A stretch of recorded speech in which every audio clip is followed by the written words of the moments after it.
totally condemn the waste of life, the killing in uromi. Extrajudicial killing has no place in our country, and we totally abhor it. Absolutely. But let's go back to the facts of the matter. God bless you. See, when you say hunter, they are not hunter, they are Boko Haram, they are killers. See, their days have been numbered. Now, we have to wake up from our slumber. We can't be sleeping anyhow. We don't take one to sleep, they kill us. Our family, nobody pay for family law. Hi guys, I hope this video finds you well. Very quickly, regarding what transpired in those days a couple of days ago, I want to say something categorically clear before I proceed to my message. Firstly, I'm not in any way support. As a matter of fact, as old as I am, I can't even slaughter a live chicken. Talk more of honest human being alive. Okay, so I just couldn't watch the video. But here is the question I expected for answer number one. Protect Court is a riverine area. When we made northerners all the way from the north, go to riverine area, go and be hunting. That's number one. Number two, when these guys were stopped by the vigilante, I learned that first of all, they took one of them to up now, one of the vigilante. You understand what I'm saying? Now, this has not been addressed. Now, Rofa Oseni has done justice to this matter. Alright, you just can't afford not to hear Rofa Oseni act on this matter. Please, before we watch, before I let you hear what we have to say, I want to show you a video of a certain Nigerian where he sent message to Pablo Escobar Tinubu. Alright, please, he sent message to Tinubu and his father. Okay, please, as you watch this video at the end of it, kindly give a thumbs up and please endeavor to share it for the world to see. It's an amazing video. Thanks and God bless you. I will see you in my next video. Let's watch together now. Thank you. My father shared 2,000. My father shared food to 2,000 people. My father did this. My father that. Sharing Tinubu, your father is a failure. Your father might not be a failure as a rich man, but in ruling, in leadership, your father is a typical failure. And you serve as a son. If you go into politics, you also be a failure. I pity people that will vote you into power. Because I see that's the trend you're following your father's trend. Your father did this, your father that. Your father is the worst president that Nigeria has ever had. In the last 30-something years. Since independence, since democracy. Your father is the worst president. People keep saying you should give him time, give him time. For how long? For how long? Is it until everybody in Nigeria are dead of hunger? That is when they make an impact to sustain the common people. Look at the material we are buying before Jonathan came into power. Let's even start with Jonathan. Look at the material we are buying before Jonathan came into power. Like for instance, this angle lion you see, we used to buy this angle lion at the rate of 9,500 naira. At the rate of 9,500 naira, Jonathan. That the idea of transporting firearms across state boundaries is inimical to security. You mentioned that to the untrained eyes, those guns might pose a red flag. That is the reason why those who engage in security duties ought to be trained. When they are trained, they will know which arms are prohibited and which ones are allowed. In many jurisdictions, Dane gun do not require license because it is for hunting. But in hunting, it is not envisaged that they will travel far distances, all right, for such purpose. So, it might be a red flag to the untrained eye. Dane gun in such large numbers and moving in a vehicle, yes, it arouses suspicion.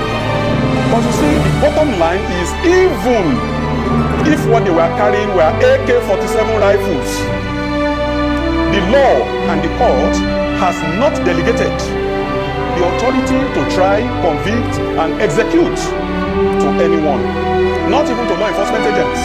If it was the police that intercepted them and they did not put up a fight, they did not open fire, they were arrested and the weapons seized, even if they were AK-47 rifles, the police had no power to extrajudicially execute them. They must be arraigned before a court of law. So red flag or yellow flag or by whatever color is not an excuse or a justification for what has happened. So education is important, training is important, that it is important that we educate our people and all vigilante groups across the country. You do not have power to take anybody's life. Thank you so much. And I think that should be broadcasted and be made clear to everyone. Thank you. Thank you so much. I mean, very apt point you've made. And I must reiterate here, I totally condemn the waste of life, the killing in uromi. Extrajudicial killing has no place in our country, and we totally abhor it. Absolutely. But let's go back to the facts of the matter. 16 dingoes. What I know about hunting, I've gone on a hunting expedition many times. You hunt in the bush in your locality. Correct me if I'm wrong. And I think you also said it. I've never heard of traveling many state lines to go and hunt somewhere. It's normally around your locality. Also, where the role of the government comes in, prior to this time, there has been a constant repetitive action of kidnappers in Uromi. Uromi, around the Ubiaja area, around that Irua area, up till Ikeke. Most of those axes have been inundated by cases of kidnapping. And I know those axes because I traveled around there and I know. And the governments have not done anything to stem the tide. Hence, even people now trusting the vigilante. Because people trusting the vigilante that have now gone high-handedness, that have now perpetrated in a high-handed way, it's a reflection of the fact that the security services of the state have failed. So please help us juxtapose those scenarios. Hunting in a bus, 16 guns, and an area that was initially inundated by kidnappers.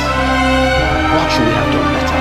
And how, after those perpetrating these evils are brought to book, what should be done to stem the tide of kidnapping in all of these areas? Thank you very much, Bufai. You made a valid point. 16 day guns, but let's look at it from the other perspective. Kidnappers will not bundle themselves into a commercial bus and put their day guns as cargo while traveling. Basic interrogation, where are you coming from? We are coming from Port Harcourt. Where are you going to? We are going to Kano. What are you going to do? We are going for Salah. So what are you doing with these day guns? We are hunters, we went to hunt. Even if the story is not credible, at least they have something to say and you could hear them. Hand over for investigation to verify the claims. I am happy you have condemned the killings. It is not justifiable, but a tragedy has happened and we need to look at it vis-a-vis the previous happenings in that axis, kidnapping. But I disagree with you when you said the government had done nothing. If you go through the records, you will see the head of the security, the state security corps, retired CP Friday Badin, in the recent past, when they combed bushes around that area and also arrested some people who were alleged to be kidnappers. Even though when I read the story and I heard that they were with Dane guns, as I said, these people are hunters, they are not kidnappers. But let's be frank, somebody who is carrying a Dane gun, even somebody who is a hunter, if he is predisposed to criminality, can kidnap if he has the opportunity. Because somebody a Dane gun is pointed at, we not say it is just a Dane gun. A gun that can kill an animal can also kill a human being. So yes, if the circumstances, justifies and evidence abound that they are kidnappers, then they should be treated as such, but not through extrajudicial killing. Instead, by proper arraignment before the court of law. Yeah, I have a quick report. And even if they were kidnappers, what they ought to have done is they have taken them to the court of law and condemned them. See, sir, I don't just talk Exactly. if I don't know what to say. That's one thing about me. I have facts. The government have not done anything to stem the tide. Forget the arrest and going into bushes for objects. Let me read you one of the messages I got from that. You may say the government has not done enough. No, the government has not done enough. But to say they've not done anything, facts. Let me read on you. his head. Let me read you one of the messages I got for this area, and these are constant messages I have. My hometown, Uboha, is seriously under siege. Offensemen, killing, raping, kidnapping. We cannot sleep with our eyes closed. We cannot even go to the farms anymore. Uromi, Uboha Road has become a no-go area for kidnapping and killing, and it's a daily occurrence. And these are not abated. No business activities going on in those areas. Life is now hopeless, and as it stands, it's a daily occurrence. So apart from the optics of going to the bush and arresting some people, no, the real problem had not been solved because it's a daily occurrence, and I constantly get reports around that area constantly. People cannot go home. That's why I say they've not even done anything. Yes, you said they have gone to the bush, they've arrested people, but the problem had not been solved. There was action, but there was no solution. There was no maybe solution. They've not done enough. Maybe they've not done enough. Maybe they've not done enough. Maybe they need to redouble their efforts. These reports you get, it will be good if you forward them to the Commissioner of Police anytime you receive them. Because the one you receive and you don't forward may not, people may have freer access to you than they have to the law enforcement. With due respect, I also got another word while I was saying it now. Ikeke, around that area, if you go, because I've traveled all those areas, Ikeke is under attack. 5 people have been kidnapped in Ikeke. So we've not seen a lot, and I keep reporting all of this on my social media channel, so it's out there. Let's stay with it. Please, forward to Commissioner of Police, not on social media. Let's if you want to get results, please forward to the authorities. I've done that many times. Let's stay with the subject of the discussion, which is the killing on the uromi expressway. Now, I go back to the point I made about vigilante and all kinds of unauthorized security outfits. You were commissioner in Anambra State before you retired. Now, we have seen all these vigilante groups, all these security outfits not authorized showing up. It's because the Nigerian police has failed Nigerians. And then both the state governments and then also other people decide to take law into their hands and then commit atrocity with a lot of impunity. If the Nigerian police itself was up and running, would this situation have been the case? What do you think is the problem?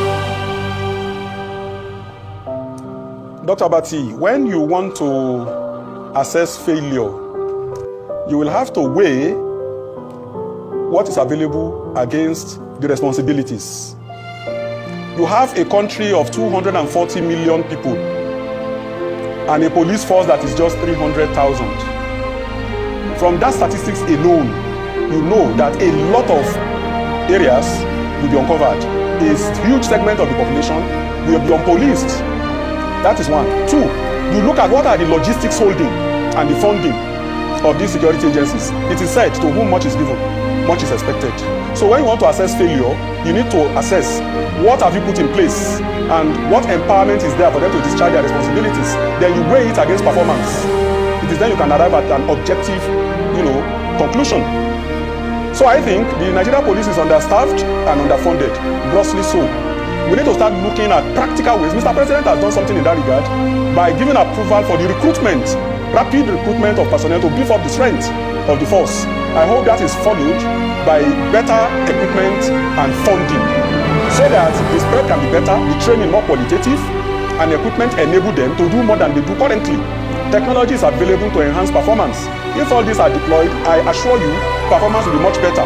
But coming to the present, I and you, we are in agreement that a lot more needs to be done to enhance safety of life and property across the nation. Kidnapping is a menace in many jurisdictions, not just in Edo State and not just this occurrence. In many states across the country, when kidnapping started in the Niger Delta, way back, when expatriates were the target for ransom, I warned.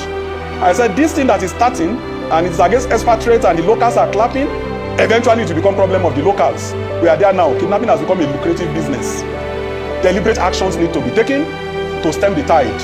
If death penalty is the punishment for armed robbery, taking somebody's property by force, I see no reason why kidnapping of a human being should attract less a penalty.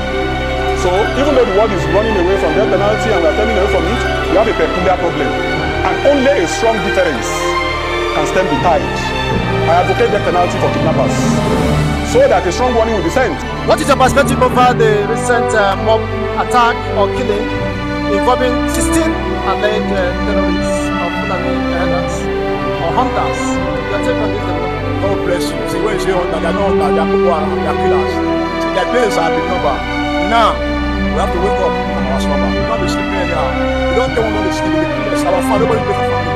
We prank cassava, I prank yam, so they tell them to go for what should have failed. kill you, you rape your wife, your person, they will rape your daughter. Now the boys now will say, no, if you sleep like this, at the end, they will become over. So what to tell them who we are. We are Nigeria, we are from Edo State, we are the heartbeat of the nation. Give them the example. Heartbeat of the nation, the heart, the beat. So we have to stop that illegality, that illegal brutality. Now, revenge, and payback time. We are waiting for them. We are waiting for any fucking time for them. But we know that they will try to come and say they want to come back. Let them come back. The federal government, they are watching now. When they kill us, everybody they cough. Now you are telling them, say, go and arrest. Go arrest everybody now. How you declare the state of emergency? See on Sunday, they invade inside church. See, any fool else you catch. You see anyone? Nah, you see me, they go arrest. See, we are waiting all of them, but the time has come. Let us stand up and fight. Just stand up for your right. Stand up. Now, to stand up. We are waiting. And we know, if you don't stand up, they will not happen. Now, there is a sign again that those people, they are not that, they are lying. We are lying. We are the happy. We don't give a damn. The people cried out to the governor, but he failed to protect the people. Why is it so? You see, if you don't tell when you don't give alarm, they shout, say, government will come and rescue our life, but nobody cares. Every day you're killing. What happened? No. But now, you have to take the people that you know. Stop the massacre. Otherwise, it's like you are different. You have to defend yourself. People, see, I trust my people. Me as I did, so I don't agree. Any illegality, I'm going to stand down and say, lie. I don't be gentleman again. We be Africa, confirm Africa. We are tolerant, the band there, and we don't tolerate, not too much, not there. Can you imagine you go to your whole farm, you run for your whole farm, and the government not doing anything about it? Now you now say, okay, no, you say they be hunter, how they hunter, how they go for all miles, their motto, coming, all those security on the road, they don't be checking, say, money for their hand, and they penetrate and enter forest. You want to come and kill the world, you just say, you see not 2 weeks ago, 4 community, they don't their own state, 4 community, but Rashad and the same people, don't want to arrest. 4 community, not people they kill. Madam, imagine, wonderful. Okay, now, I don't say no. See, all the leaders have to wake up from the shoulder and wake up because